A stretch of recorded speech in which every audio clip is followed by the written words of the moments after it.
खेती मतलब crop husbandry, उसमें एनिमल हस्बेंड्री और उसमें ट्रेड समाया हो। प्राकृतिक विधि से खेती करना हमेशा फायदेमंद है।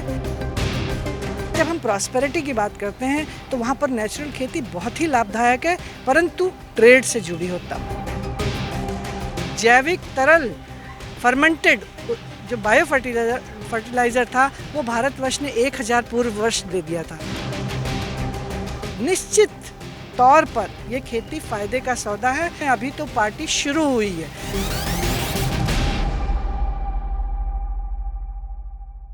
भारत में सस्टेनेबल एग्रीकल्चर की जो बात उठ रही है, जो ज़ोर शोर से कार्यक्रम हो रहे हैं और किसानों को इसकी ट्रेनिंग दी जा रही है कि नेचुरल फार्मिंग और जो इसे प्राकृतिक जीरो बजट प्राकृतिक खेती का नाम दिया गया है और ये पुराने हमारे समय से होती आ रही है।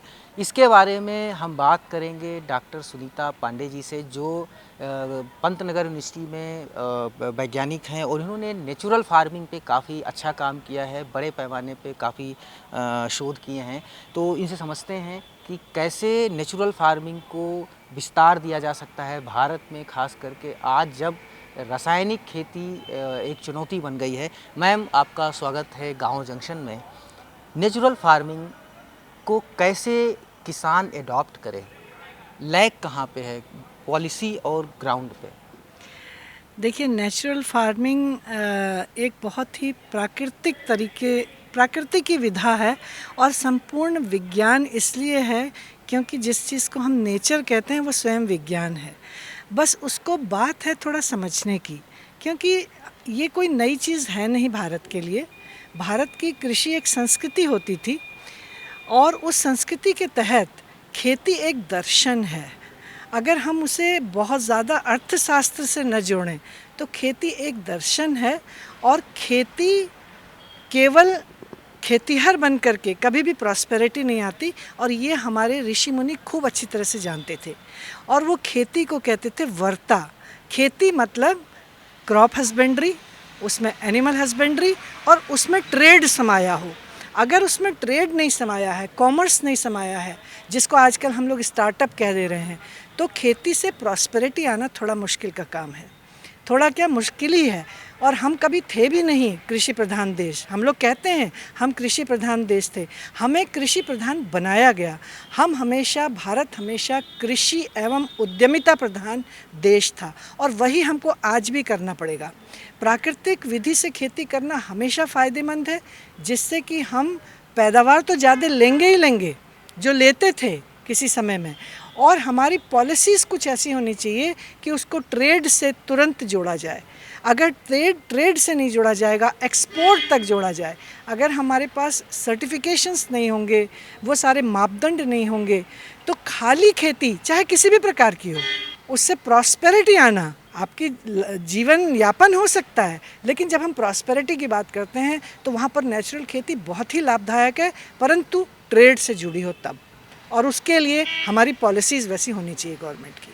जी, अभी कहाँ पे गुंजाइश है उसको करने की, जो किसान ज़्यादा से ज़्यादा इसको अडॉप्ट कर पाएँ? ऐसा नहीं था पूर्व ज़माने में, पहले हम लोग करते थे, फिर हम हरित क्रांति के बाद दूसरी तरफ मुड़ गए, तो उसके बाद कि अगर ये अच्छी था और लोगों मतलब हमारी ज़रूरतें पूरी कर सकती थी, तो फिर हमें हरित क्रांति की ज़रूरत ही क्यों पड़ी? अगर ये इससे उत्पादन भी कम नहीं होता है, इससे ये कई गुणों में सबसे अच्छी भी है, पैसे भी बचते हैं, तो फिर उसकी हमें ज़रूरत ही क्यों पड़ी, उस ओर हम गए ही क्यों? हमारी जो पुरानी पद्धति थी खेती की, वो वृक्ष आयुर्वेद थी। आयुर्वेद का एप्लीकेशन हम खेती पर कैसे करें, और उसकी विधा जो थी वो बड़ी उन्नत थी, और वो विधा में कहीं भी कोई केमिकल का इस्तेमाल नहीं होता था, वो संपूर्ण रूप से नेचुरल थी। लेकिन वो सारी की सारी पढ़ाई जो थी वो 1725 ईस्वी के बाद नहीं रही, क्योंकि उसके हमारे यहाँ जितने आक्रमण हुए, बहुत लोग आए, और अब कृषि की रीति और नीति बदल गई, है ना। वो संस्कृत में था या भारत की किसी और लैंग्वेज में वो ज्ञान था, तो वो कहीं पीछे छूट गया।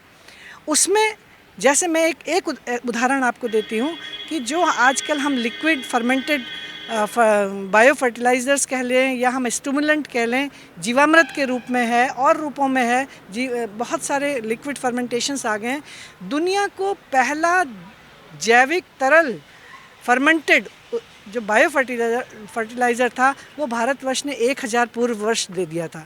हमारे पूरे इतिहास की 10,000 8,000 साल की हिस्ट्री मैंने खंगाली है, कहीं भी गोबर को सड़ा करके उपयोग करने की बात ही नहीं है। गोबर का उपयोग कई तरीके से है, सीड ट्रीटमेंट में गोबर का उपयोग है, सीडलिंग ट्रीटमेंट में गोबर का उपयोग है, प्लांट प्रोटेक्शन में गोबर का उपयोग है, परंतु गोबर को सड़ाने की बात ही नहीं है।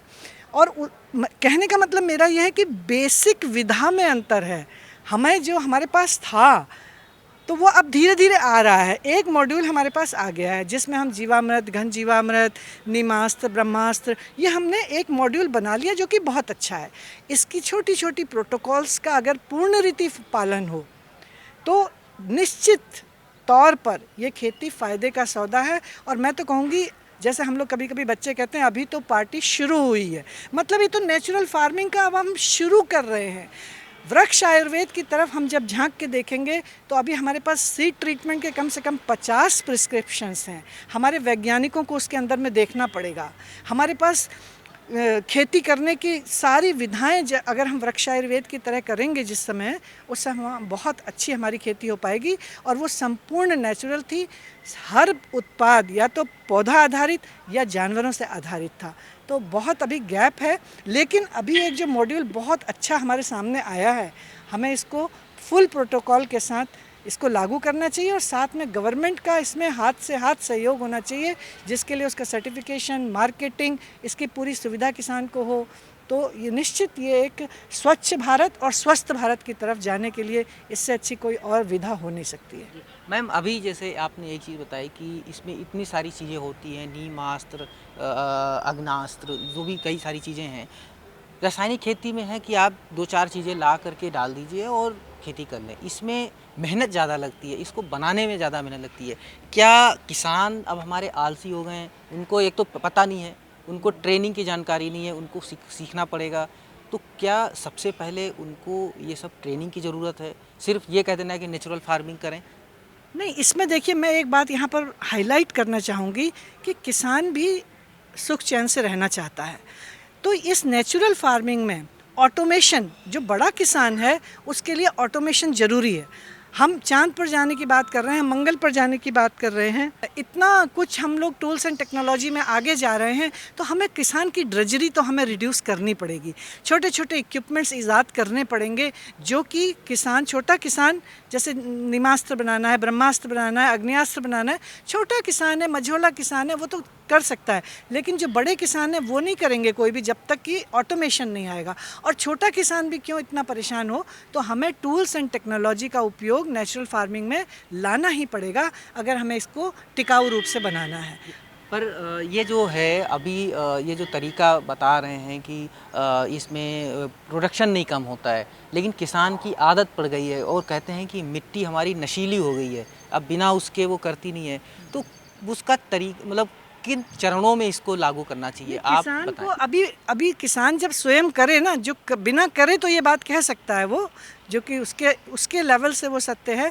परंतु जब वो करेगा ना, अभी तक हम, जैसे आज देवव्रत जी बता रहे थे कि हम वर्मी कंपोस्ट डालते हैं, हम गोबर की खाद डालते हैं, तो वो उससे संभव नहीं है। खाली उससे हमें ये जो हमारे किण्वित, द्रवित, फर्मेंटेड जो जीवामृत है, इस प्रकार के जो उत्पाद हम लगातार डालते रहें और पूरा प्लांट प्रोटेक्शन अपना फॉलो करें, तो मैं समझती हूँ कि उसको, जो वो नशीली ज़मीन है ना, वो इसलिए क्योंकि जो हम सॉलिड डालते हैं ना, FYM या वर्मी कंपोस्ट, तो उसको टाइम लगता है।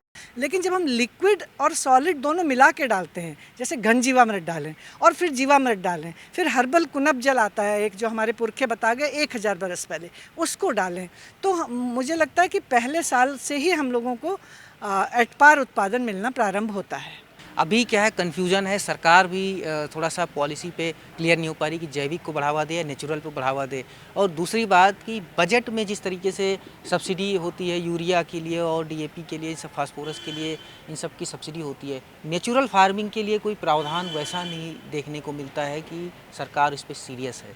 नहीं, उसमें तो देखना पड़ेगा ना, सरकार तो इतनी सीरियस अब हो रही है। हम देख रहे हैं कि हर जगह पर लोगों को जागरूक करना, और अब नेचुरल फार्मिंग मिशन रेगुलेशन भी आने वाला है। तो सरकार जागरूक है, लेकिन उसको ज़रूर सोचना पड़ेगा कि हम ट्रैक्टर पर सब्सिडी दे सकते हैं तो हम गाय पर सब्सिडी क्यों नहीं दे सकते हैं। ट्रैक्टर तो हर चीज़ का खर्चा ही खर्चा है उसमें, ट्रैक्टर में, है ना। तो हम गाय पर सब्सिडी दें। मैं तो गाय को एक ट्रैक्टर की जैसे देखती हूँ कि कोई मशीन ऐसी आपके पास है क्या कि जो बिना आवाज़ करे, बिना फ्यूल खर्च हुए सवेरे खिलाओ और शाम को खाद मिल जाए आपको। तो इस प्रकार से उसको, जब हमारे पास ग्रीन रिवॉल्यूशन भी आई तो गवर्नमेंट ने पूरा सपोर्ट किया, टीडीसी खुली, एनएससी खुली, तमाम ट्रायल हुए, लोगों में जन जागरण हुआ।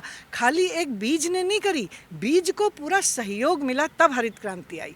ऐसे ही इस वक्त अगर जो परिवर्तन की बेला है उसमें नेचुरल फार्मिंग को जब पूरा सहयोग मिलेगा, तब मैं समझती हूँ कोई कारण नहीं है कि हम स्वच्छ और स्वस्थ भारत की तरफ और विथ फुल फूड सिक्योरिटी जाएं।